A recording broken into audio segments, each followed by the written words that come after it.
Hoy, la industria del videojuego genera más dinero que el cine y la música juntos.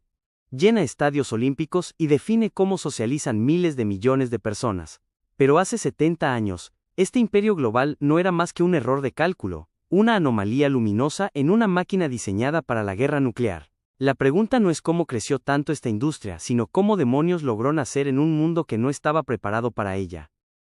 Estamos a principios de la década de 1950. El mundo vive bajo la sombra de la Guerra Fría. Las computadoras no son dispositivos personales, son leviatanes de metal, cables y válvulas de vacío que ocupan habitaciones enteras, custodiados por científicos con batas blancas en instalaciones militares de alta seguridad. Su propósito es único y aterrador: calcular trayectorias balísticas y descifrar códigos enemigos. El concepto de diversión está prohibido en estos templos de la computación. Octubre de 1958. Laboratorio Nacional de Brookhaven. El físico nuclear William Higginbotham busca una manera de hacer menos aburrida una jornada de puertas abiertas para el público. Conecta un osciloscopio a una computadora analógica Donner Modelo 30. Su intención es simple: simular la gravedad y la resistencia del viento. El resultado es un punto verde brillante, que rebota sobre una línea horizontal. Lo llama Tennis for Two. No hay marcadores, no hay explosiones, solo física pura. Durante 3 días, los visitantes hacen fila para interactuar con la máquina de Higginbotham. Se ríen, compiten, se maravillan. Es la primera vez que el público general juega con una computadora. Pero cuando termina la exhibición, Higginbotham, sin ver el potencial comercial de su creación, desmantela el aparato. Las piezas vuelven a ser usadas para investigaciones nucleares. El primer videojuego de la historia es borrado de la existencia, convirtiéndose en un fantasma tecnológico durante décadas. Pero la semilla había sido plantada, aunque en el lugar equivocado. Saltamos a 1962. El Instituto Tecnológico de Massachusetts, el MIT, un grupo de estudiantes miembros del Club de Maquetas de Trenes, autodenominados hackers, en el sentido original de exploradores curiosos, obtienen acceso a una nueva computadora, la PDP-1. No quieren calcular misiles, quieren ver qué es capaz de hacer esta máquina. Liderados por Steve Russell, pasan cientos de horas nocturnas programando algo que desafía la lógica académica. Una batalla espacial. El resultado es Space War. 2 naves espaciales, la aguja y la cuña, luchan alrededor de la gravedad de una estrella central. Es complejo, rápido y adictivo, pero lo más revolucionario no es el juego en sí, sino cómo se distribuye. Bajo la ética hacker de que la información debe ser libre, el código de Space War se comparte abiertamente. Se convierte en la primera prueba de rendimiento estándar para cualquier instalación informática universitaria en Estados Unidos. Si tenías una PDP-1, tenías Space War. El virus del entretenimiento digital comenzaba a propagarse por las venas académicas del país. Mientras los universitarios jugaban en máquinas que costaban cientos de miles de dólares, un ingeniero alemán-estadounidense llamado Ralph Baer tenía una epifanía muy diferente en 1966. Mientras esperaba un autobús en Nueva York, Baer se hizo una pregunta que nadie más se había formulado. ¿Por qué los 40 millones de televisores en los hogares de América solo sirven para ver cosas pasivamente? ¿Por qué no podemos interactuar con ellos? Baer no pensaba en computadoras, pensaba en productos de consumo masivo. Baer y su pequeño equipo trabajan en secreto en Sanders Associates, una empresa contratista de defensa. Desarrollan prototipo tras prototipo hasta llegar a la caja marrón en 1968. Es un dispositivo que se conecta a la antena de TV y permite jugar a una variedad de juegos simples, incluido uno de ping pong. Baer sabe que tiene oro en las manos, pero el mundo corporativo no lo entiende. Los fabricantes de televisores lo rechazan uno tras otro. ¿Quién querría jugar con su televisión?, le preguntan. La idea es demasiado radical para los ejecutivos de traje gris de la época. Finalmente, en 1971, Magnavox firma un acuerdo. La caja marrón se rediseña y se convierte en la Magnavox Odyssey, lanzada en 1972. Es la primera consola de videojuegos doméstica de la historia. Pero su lanzamiento fue un desastre de marketing. Magnavox da a entender que solo funciona con sus propios televisores, limitando su mercado drásticamente. La Odyssey vende poco más de 300.000 unidades. Parece que el sueño de Baer va a morir antes de empezar. El videojuego doméstico nace tambaleándose. Pero mientras Baer luchaba en las salas de juntas, un joven ingeniero carismático y algo temerario llamado Nolan Bushnell veía el futuro en una feria tecnológica. Bushnell había visto Space War en la universidad y quedó obsesionado. Su primer intento de comercializar una máquina arcade llamada Computer Space en 1971 fue un fracaso comercial. Era demasiado complicado para el público de los bares. La gente normal no quería leer instrucciones antes de jugar. Bushnell aprendió una lección crucial. El éxito requería una simplicidad brutal. Junio de 1972. Bushnell, junto con Ted Dabney, fundan una nueva empresa con un nombre inspirado en el juego de mesa Go, Atari. Con poco capital pero mucha ambición, Bushnell contrata a su primer ingeniero, Al Alcorn. Bushnell necesita un producto rápido para conseguir financiación. Le miente a Alcorn, diciéndole que tienen un contrato con General Electric para crear un juego de tenis simple. Es una prueba para ver qué puede hacer el nuevo ingeniero. Alcorn no solo crea el juego, sino que lo mejora. Basándose en la idea del ping-pong de la Odyssey que Bushnell había visto, Alcorn añade físicas de rebote en la paleta, aceleración de la pelota cuanto más dura el punto, y un sonido característico para cada golpe. Pero el detalle más importante surge de un error técnico. El circuito no es perfecto, y la paleta no llega hasta el borde superior de la pantalla. Alcorn decide dejarlo así. Esa imperfección se convierte en la clave de la jugabilidad estratégica. Es la única forma de colar la pelota por un ángulo imposible. El juego recibe el nombre de Pong. Finales de 1972. Bushnell y Alcorn instalan el prototipo de Pong en un bar local de California, el Andy Capp's Tavern. Es una caja de madera fea con un televisor blanco y negro dentro y dos perillas de potenciómetro. Lo dejan allí y se van a casa, esperando lo peor. 2 semanas después, el dueño del bar llama a Atari furioso. La máquina se ha roto. Bushnell, temiendo otro fracaso como Computer Space, corre al bar para inspeccionarla. Abre el panel frontal para revisar el mecanismo de monedas. Lo que encuentra ahí dentro le cambiará la vida, y dará inicio a una industria de billones de dólares. El mecanismo no estaba roto por un fallo técnico. Estaba atascado. La cubeta de monedas estaba tan llena de cuartos de dólar, que las monedas se habían desbordado, bloqueando la ranura de entrada. La gente no había dejado de jugar. En ese preciso instante, en un bar oscuro y con olor a cerveza, la prehistoria terminó y comenzó la fiebre del oro. El mundo acababa de descubrir que estaba desesperado por jugar. Tras el éxito de Pong, se desata la anarquía. Estamos en 1973, y todo el mundo quiere su pedazo del pastel. Empresas que fabricaban máquinas tragaperras, radios e incluso alarmas contra robos, empiezan a clonar Pong. El mercado se inunda de copias baratas. Atari, bajo el mando de Nolan Bushnell, opera más como una comuna hippie que como una corporación. Las reuniones de la junta directiva se hacen en jacuzzis, el humo de sustancias ilícitas flota en los pasillos de ingeniería, y la única regla es, innovar o morir. Es una época de creatividad salvaje y desregulada. Pero mientras Estados Unidos se centraba en variantes del tenis, en Japón se gestaba algo siniestro y maravilloso. En 1978, la compañía Taito lanza Space Invaders. Diseñado por Tomohiro Nishikado, el juego cambia el paradigma. Ya no compites contra otro humano, compites contra una máquina implacable que se acelera cuanto más la destruyes. Introduce el concepto de high score. La leyenda urbana dice que el juego fue tan popular, que provocó una escasez nacional de monedas de 100 yenes en Japón.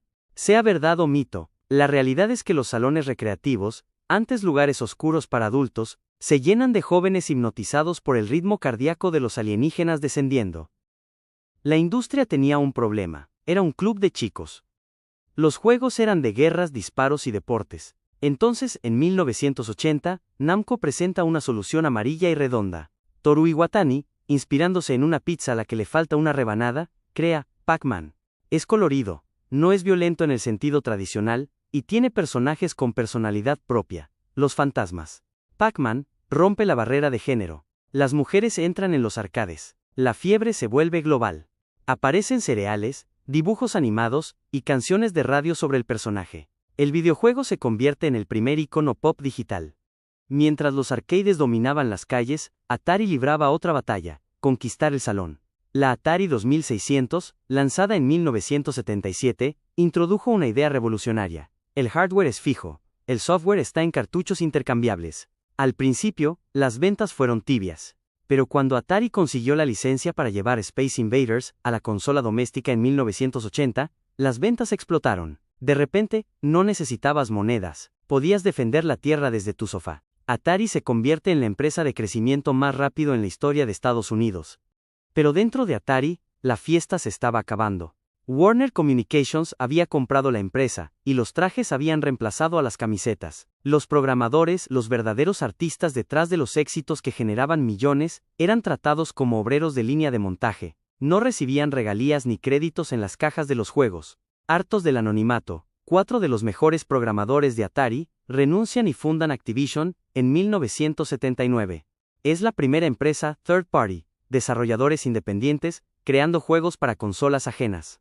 Esto, que parecía un triunfo de la libertad creativa, abriría involuntariamente las puertas del infierno. Con el precedente de Activision, cualquiera pensó que podía hacer videojuegos. Y cualquiera lo hizo. Hacia 1982, el mercado se inunda de juegos espantosos. Marcas de comida para perros, fabricantes de cereales y empresas de refrescos, lanzan cartuchos promocionales de ínfima calidad. No había control de calidad. Las tiendas de juguetes tenían estanterías repletas de títulos injugables que costaban $50. La confianza del consumidor empieza a erosionarse. Los padres se sienten estafados. La burbuja se está hinchando hasta el punto de ruptura. La arrogancia de Atari alcanza su cenit en julio de 1982. Steve Ross, el CEO de Warner, paga una cifra astronómica. Se rumorea que más de $20 millones de la época, por los derechos de la película E.T. El extraterrestre de Spielberg. Quieren el juego para la campaña navideña. El problema es que las negociaciones tardaron tanto que solo quedan 5 semanas para programar el juego desde cero. Normalmente esto tomaba 6 meses. El encargo cae sobre Howard Scott Warshaw, un genio programador que había creado el éxito Yars' Revenge. Warshaw acepta el desafío imposible. El efecto dominó es devastador. En 1983, los ingresos de la industria de los videojuegos en Estados Unidos caen un 97%. Las tiendas dejan de pedir stock. Las empresas quiebran por docenas. Los analistas financieros declaran solemnemente en las noticias: los videojuegos fueron una moda pasajera. Ha terminado. Las computadoras personales como la Commodore 64 empiezan a promocionarse diciendo: ¿por qué comprar una consola para jugar si puedes comprar una computadora para aprender? La era dorada se ha convertido en plomo. Septiembre de 1983. Alamogordo, Nuevo México. En la oscuridad de la noche, una flota de camiones de Atari llega al vertedero municipal. No traen residuos tóxicos, pero tienen algo que la empresa considera aún más peligroso: la evidencia física de su fracaso. Millones de cartuchos de E.T., Pac-Man defectuosos y hardware sin vender son volcados en una fosa inmensa. Las excavadoras pasan por encima, triturando plástico y silicio, y luego vierte una capa de cemento encima para asegurarse de que nadie lo encuentre jamás. Atari intentó enterrar el pasado, pero no sabían que al otro lado del océano, en una antigua fábrica de naipes en Kioto, un fontanero estaba a punto de saltar para salvarlos a todos. Para entender el futuro, debemos mirar al pasado lejano. Kioto, 1889. Fusajiro Yamauchi abre un pequeño taller de madera para fabricar cartas Hanafuda. Durante décadas, Nintendo no tiene nada que ver con la tecnología. Es una empresa de juegos de azar, taxis y hoteles del amor, dirigida con puño de hierro por la familia Yamauchi. No son ingenieros de Silicon Valley con sueños utópicos, son empresarios japoneses pragmáticos y despiadados que entienden una sola cosa: el valor del entretenimiento humano.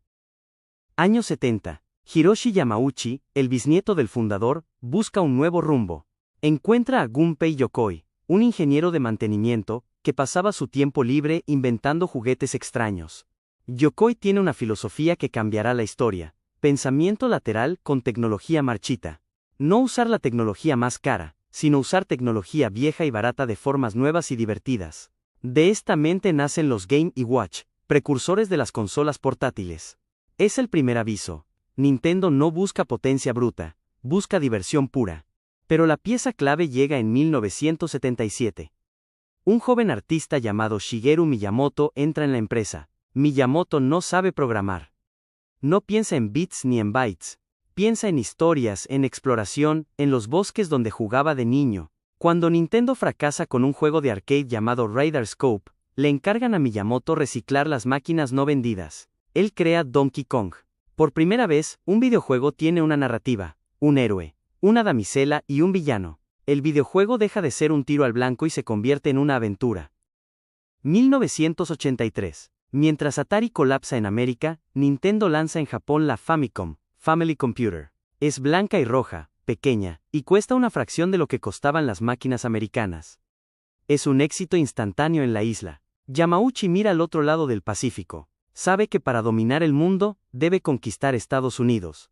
Pero sus asesores le dicen que es un suicidio. En América odian los videojuegos, señor. El mercado no existe. Yamauchi, impasible, da la orden de atacar.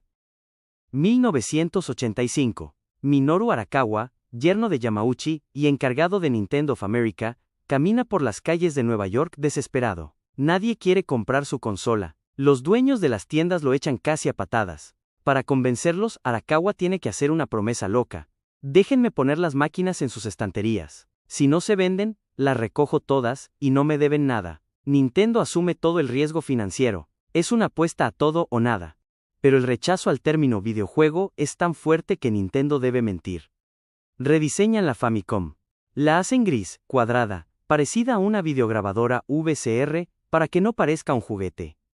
Le cambian el nombre a Nintendo Entertainment System, NES, y la jugada maestra. Incluyen un robot de plástico llamado ROB. Le dicen a las tiendas: no vendemos videojuegos, vendemos un sistema de entretenimiento robótico. ROB es lento y apenas funciona, pero cumple su misión. Es el caballo de Troya que permite a la consola entrar en los hogares americanos. Una vez que el caballo de Troya está dentro, los niños ignoran al robot y toman el control.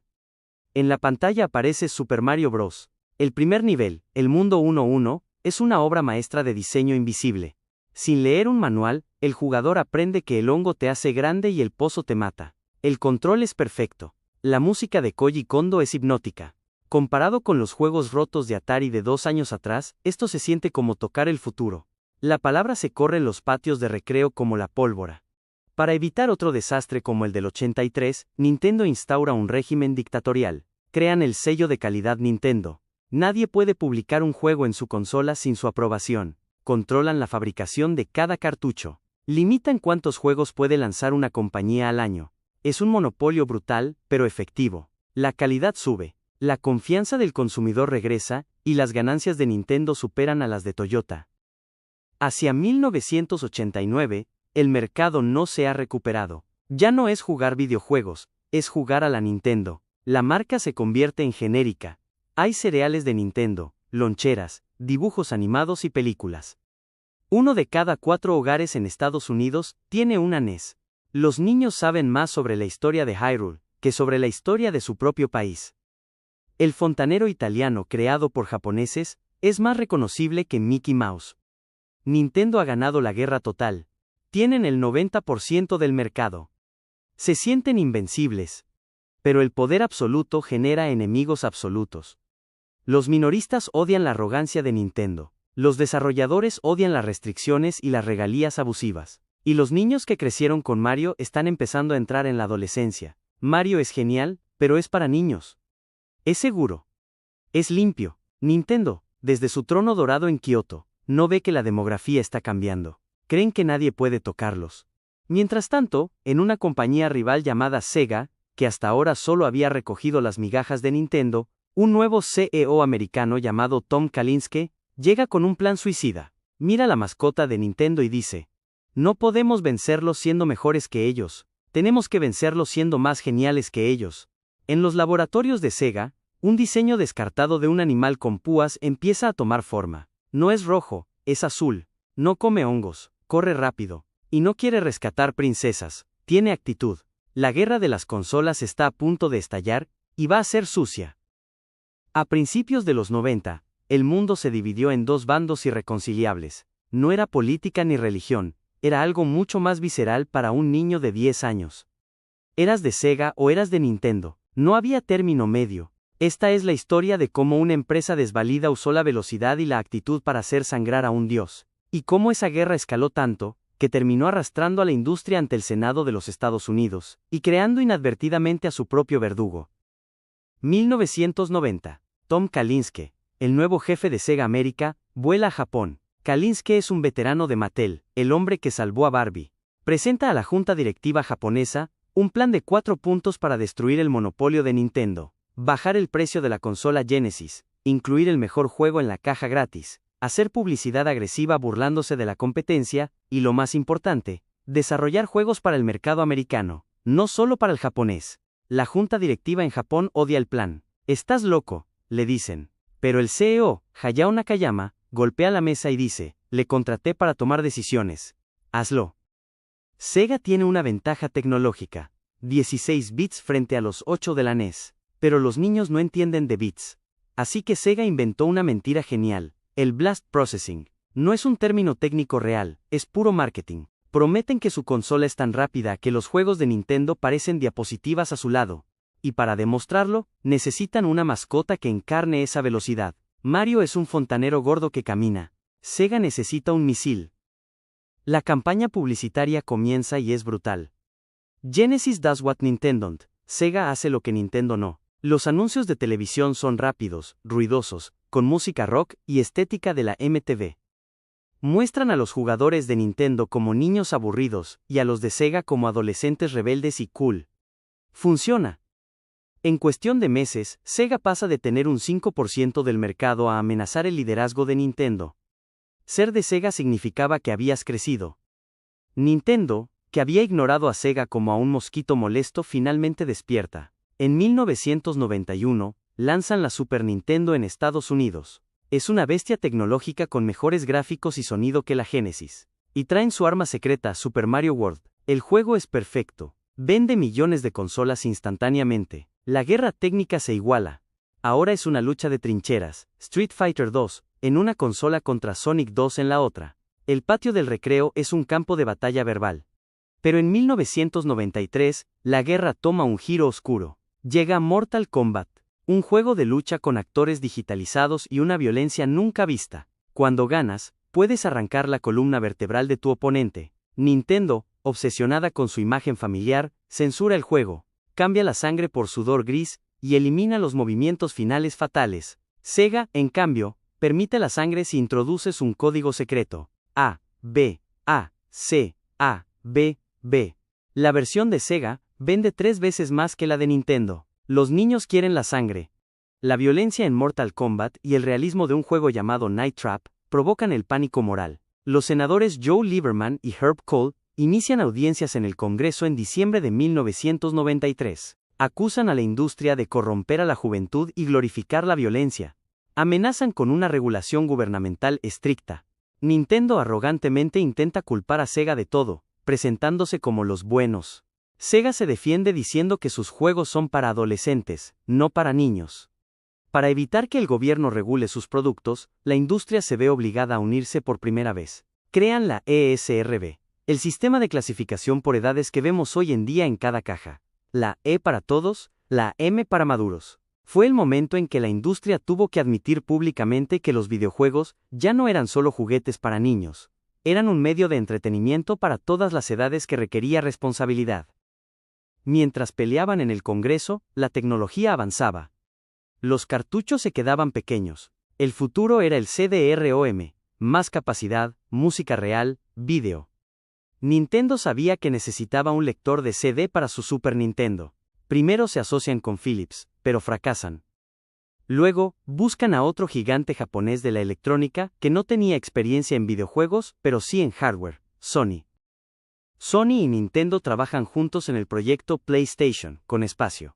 Pero Yamauchi, el presidente de Nintendo, lee el contrato y se da cuenta de que Sony tendría el control total sobre las licencias de los juegos en CD. Paranoico por perder el control de su monopolio, Yamauchi orquesta la traición corporativa más brutal de la historia. Feria de Electrónica de Consumo, junio de 1991. Sony anuncia orgullosamente su colaboración con Nintendo, una consola que lee cartuchos y CDs. El mundo aplaude. Pero al día siguiente a las 9 de la mañana Nintendo sube al mismo escenario y lanza la bomba. Anuncian que han roto con Sony y que ahora trabajarán con su rival, Philips. Es una humillación pública devastadora para Sony. En Tokio, el presidente de Sony, Norio Oga, está furioso. Convoca a Ken Kutaragi, el ingeniero jefe del proyecto. Todos esperan que cancele el proyecto y se retire con la cabeza baja. Pero Oga mira a Kutaragi y pronuncia las palabras que sentenciarán a Nintendo. Vamos a dejar que se rían de nosotros. Hazlo por tu cuenta. Destrúyelos. Tras la traición de Nintendo, Ken Kutaragi no es despedido sino empoderado por el presidente Norio Ohja. Kutaragi, obsesionado con la idea de gráficos tridimensionales, reúne a un pequeño equipo dentro de Sony que opera casi como una unidad rebelde. Su objetivo es claro: crear una máquina superior que aproveche los CDs para almacenar texturas, vídeos y audio de calidad cinematográfica, algo imposible para los cartuchos. El eslogan interno es: hacer una consola que un adulto no se avergüence de tener. Cuando la PlayStation, lanzada en Japón en diciembre de 1994, llega al mercado, no es roja ni amarilla. Es gris, su forma es angular, su logo es audaz, su diseño es minimalista. No parece un juguete, parece un componente electrónico serio para el centro de entretenimiento. Sony se enfoca en el público de 16 a 30 años que creció con Mario, pero que ahora quería contenido más maduro, más rápido, más adulto. El marketing apunta directamente a la cultura club, la música electrónica y los deportes extremos. 1995, E3. Sony sube al escenario para el anuncio de su precio en Estados Unidos. Sega, que ya había lanzado su consola Saturn, había anunciado su precio: $399. Olaf Olafsson, el ejecutivo de Sony, sube al estrado, habla de las especificaciones y luego, con una sonrisa enigmática, dice una sola palabra: $299. Luego se va. Es un momento de micrófono caído que sienta un precedente histórico. La guerra de los precios ha comenzado, y Sony ha disparado el tiro de gracia antes de que sus rivales pudieran reaccionar. Sony aprende de los errores de Atari y Nintendo. Su estrategia es la opuesta a la de Nintendo. Quieren que los desarrolladores de software hagan dinero, porque si ellos ganan, Sony gana. Hacen que el desarrollo de juegos sea relativamente barato y fácil. Las editoras ya no están limitadas por los costosos cartuchos. El CD-ROM reduce drásticamente los costos de producción y permite a las compañías externas lanzar más juegos, experimentar y asumir riesgos. Square, la creadora de la serie Final Fantasy, es la piedra angular de Nintendo. Sus RPGs son la razón por la que millones compraron la Super Nintendo. Pero los cartuchos son caros, y su capacidad no es suficiente para la visión cinematográfica de Final Fantasy VII. En 1997, en la jugada más devastadora para Nintendo, Square anuncia que su próxima obra maestra será exclusiva de PlayStation. Es la rendición de los grandes desarrolladores a la tecnología CD-ROM y la confirmación de la nueva hegemonía de Sony. Nintendo, con su CEO Hiroshi Yamauchi todavía firmemente al mando, se niega a admitir su error. El cartucho ofrece tiempos de carga rápidos y mantiene su monopolio. Lanzan la Nintendo 64 en 1996, una consola potente pero atada a la tecnología obsoleta. El costo de los cartuchos disuade a los desarrolladores third party, y el catálogo de juegos de la N64 es una fracción del de PlayStation. Aunque juegos como Super Mario 64 y Ocarina of Time son obras maestras que definen el género, no son suficientes para ganar la guerra de software. Nintendo por primera vez pasa a ser segunda en el mercado. Sega por su parte se desintegra. El lanzamiento de la Saturn, en 1995, es un desastre logístico y estratégico. La consola es técnicamente compleja, lo que dificulta el desarrollo. Las facciones corporativas en Japón y Estados Unidos se odian. El liderazgo no tiene una visión unificada. La consola se lanza con poca anticipación, lo que enfurece a los minoristas. En lugar de competir contra Sony, Sega se autoinmola. Su era como líder de la contracultura termina en un caos corporativo.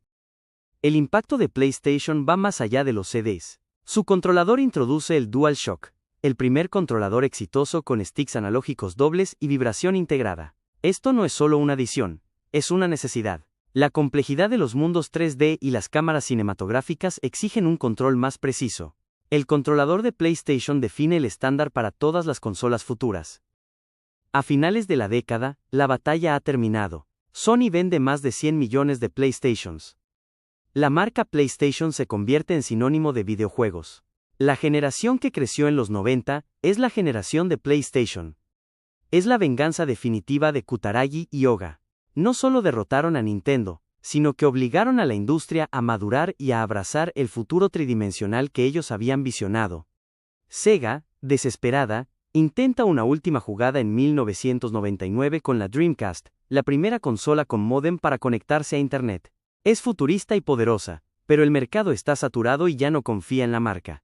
Mientras Sega lucha por mantenerse a flote, Sony, confiada, se prepara para lanzar la PlayStation 2, una máquina que es también un reproductor de DVD. Pero hay un nuevo gigante acechando, un gigante que no hace juegos sino sistemas operativos, un gigante liderado por Bill Gates, que mira el éxito de Sony, y se pregunta, ¿por qué no tengo una porción de ese pastel? El hardware del juego está a punto de atraer a un jugador mucho más grande y con bolsillos infinitos. Septiembre de 1999, Sega lanza la Dreamcast. Es una consola hermosa, blanca y avanzada. Es la primera en incluir un módem integrado para jugar en línea, cartuchos de memoria visuales que eran minijuegos en sí mismos, y títulos innovadores como Shenmue y Soul Calibur. Es un triunfo de la ingeniería creativa, pero es un grito en el desierto. La gente está conteniendo el aliento por el anuncio de la próxima consola de Sony. El mercado ya no compra por innovación, compra por marca. Marzo de 2000. Sony lanza la PlayStation 2. Su arma secreta no es un videojuego, aunque el catálogo es masivo. Su arma secreta es el DVD. El PS2 es la unidad de DVD más barata disponible en el mercado en ese momento. Se convierte en la compra obligatoria para todo el hogar, no solo para los jugadores. Es un caballo de Troya corporativo, que le da a Sony una ventaja instantánea e insuperable en la guerra de la generación, vendiendo 100 millones de unidades en su ciclo de vida. Enero de 2001. Tras meses de pérdidas catastróficas, y ante la inminente llegada de Sony, Sega toma una decisión dolorosa. Su CEO anuncia el cese de la producción de Dreamcast y su retirada del mercado de hardware. El pionero de los recreativos se convierte en una empresa de software multiplataforma. Es la última gran muerte de un competidor histórico. Los jugadores que crecieron con Sonic y Genesis lloran el fin de la era más competitiva. La lección es brutal. La creatividad sola no puede vencer a la logística y al poder de mercado. El éxito de la PS2 como centro de entretenimiento en el hogar enciende las alarmas en Redmond, Washington. Bill Gates y el equipo de Microsoft temen que Sony les arrebate el control del software de la sala de estar. Gates da luz verde a un proyecto que se burla de las normas de la industria, la Xbox. Lanzada en noviembre de 2001, la máquina es un monstruo gigante y negra, técnicamente superior a la PS2.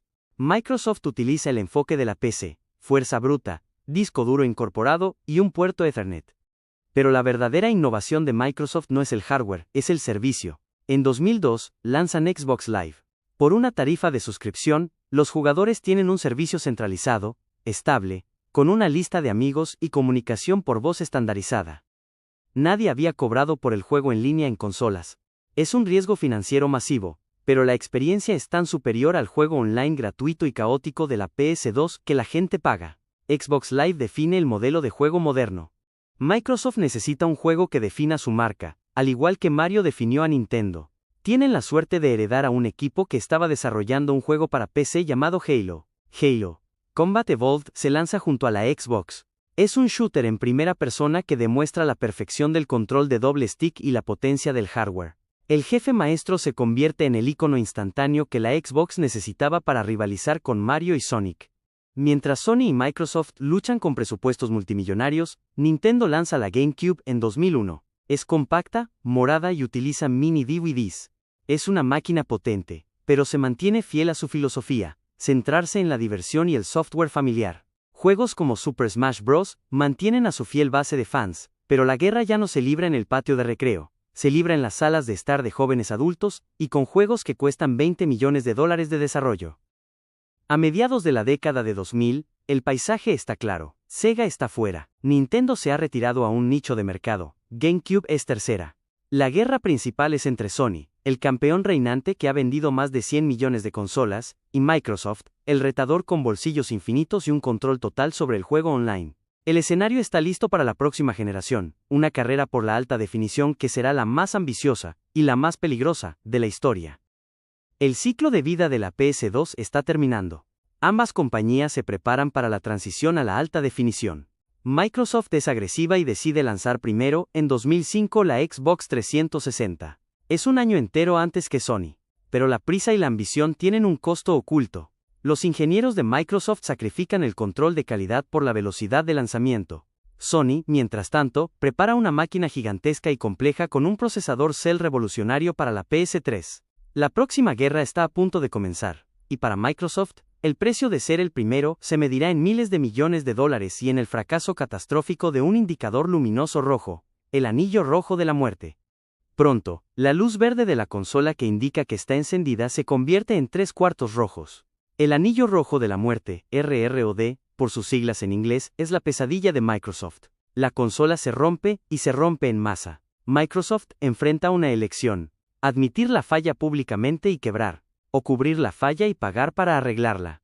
El CEO de Microsoft, Steve Ballmer, acepta la factura, más de $1.000 millones para extender las garantías y reemplazar cada consola defectuosa. Es la factura de fracaso más costosa en la historia del entretenimiento. Noviembre de 2006. Sony lanza la PlayStation 3. El ingeniero Ken Kutaragi está tan convencido de la superioridad de su microprocesador Cell, que declara que empezarán a imprimir dinero con la consola. El hardware es una maravilla técnica, pero es demasiado costoso y complejo. Su precio de $599 en Estados Unidos enfurece a los consumidores. Sony, que se había reído de la arrogancia de Nintendo hace una década, comete el mismo error. El mismo mes, Nintendo lanza la Wii. Su consola no tiene capacidad HD, no tiene el procesador Cell. Su potencia es apenas superior a la GameCube, pero cuesta la mitad de la Xbox y un tercio de la PlayStation. Su innovación es el Wiimote, un control de movimiento. En lugar de competir en potencia, Nintendo compite en experiencia. Su eslogan no es para jugadores, sino para todos. El impacto de la Wii es un terremoto sociológico. Wii Sports vende consolas a abuelas en hogares de ancianos, a parejas que nunca tocaron un control en su vida, y a niños pequeños. La Wii ignora al jugador hardcore y conquista a la audiencia casual, vendiendo 100 millones de unidades en todo el mundo, y dejando atrás a sus rivales más caros. Nintendo demuestra que la verdadera innovación es la inclusividad, no el teraflop. 2007. El lanzamiento del iPhone y la creación de la App Store introducen una amenaza existencial mucho mayor que la Wii. De repente los juegos no cuestan $60, cuestan 0,99 centavos.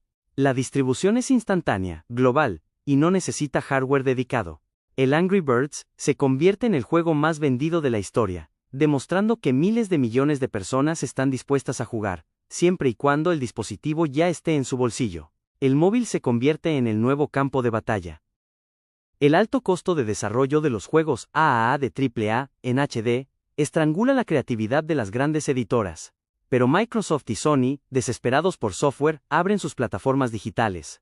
Xbox Live Arcade y PSN se convierten en el refugio para desarrolladores independientes. Juegos pequeños, conceptuales y cargados de arte como Braid o Castle Crashers florecen. Es un regreso al espíritu hacker de los 80, una señal de que la innovación real no viene del dinero, sino de la libertad. Microsoft y Sony finalmente aprenden la lección. Microsoft invierte en control de calidad para mitigar el anillo rojo. Sony reduce drásticamente el precio de la PS3, aprende a programar el Cell, y lanza éxitos exclusivos como Uncharted y The Last of Us. Ambas consolas logran recuperarse, vendiendo más de 80 millones de unidades cada una. La Wii se desinfla tan rápido como ascendió, probando que, si bien la innovación gana batallas, el software hardcore gana la guerra. En 2011, el campo de batalla ha cambiado. La tecnología es un medio, no un fin. Los juegos más exitosos ya no son cartuchos, son servicios en línea, mundos persistentes. Un juego simple, creado por un solo desarrollador, y lanzado casi por accidente, llamado Minecraft, se convierte en el videojuego más vendido de todos los tiempos. La próxima generación ya no será sobre la fidelidad de los gráficos. Será sobre el acceso, la suscripción, la nube, y mundos tan infinitos y personalizables, que la historia que acabamos de contar podría convertirse, muy pronto, en solo un recuerdo dentro de un juego. 2013. Sony lanza la PlayStation 4 y Microsoft lanza la Xbox One. Microsoft intenta forzar un futuro donde la consola esté siempre conectada y el software sea inseparable del hardware. Es una visión futurista, pero el consumidor, traumatizado por la arrogancia de Sony y el anillo rojo de Microsoft, exige simplicidad. La PS4 gana la generación por un margen decisivo, al centrarse simplemente en ofrecer una consola potente y barata para jugar. La lección es aprendida, el consumidor valora el juego, no la tecnología futurista impuesta. Tras la derrota inicial, Microsoft hace un cambio sísmico en su filosofía, liderado por Phil Spencer. Abandonan la idea de competir con Sony en unidades de hardware y adoptan la estrategia de las grandes tecnológicas, el servicio. En 2017, lanzan el Xbox Game Pass. Por una tarifa mensual, el jugador obtiene acceso a una biblioteca de cientos de juegos, incluidos los nuevos lanzamientos. Es el Netflix de los videojuegos, una amenaza existencial al modelo de venta tradicional de $60. El concepto de juego se disuelve. Los fenómenos globales como Fortnite y Roblox ya no son solo juegos, son plataformas sociales, foros públicos y centros culturales. Millones de personas asisten a conciertos virtuales en Fortnite. Estos mundos persistentes se convierten en los primeros atisbos del metaverso. El juego es el nuevo espacio social de la humanidad, redefiniendo la amistad y la interacción a distancia. El estigma del jugador desaparece. Los videojuegos se vuelven mainstream. Los torneos de esports llenan estadios que antes albergaban finales de la NBA. Los streamers de Twitch se convierten en millonarios y celebridades mundiales, con más espectadores que los programas de televisión por cable.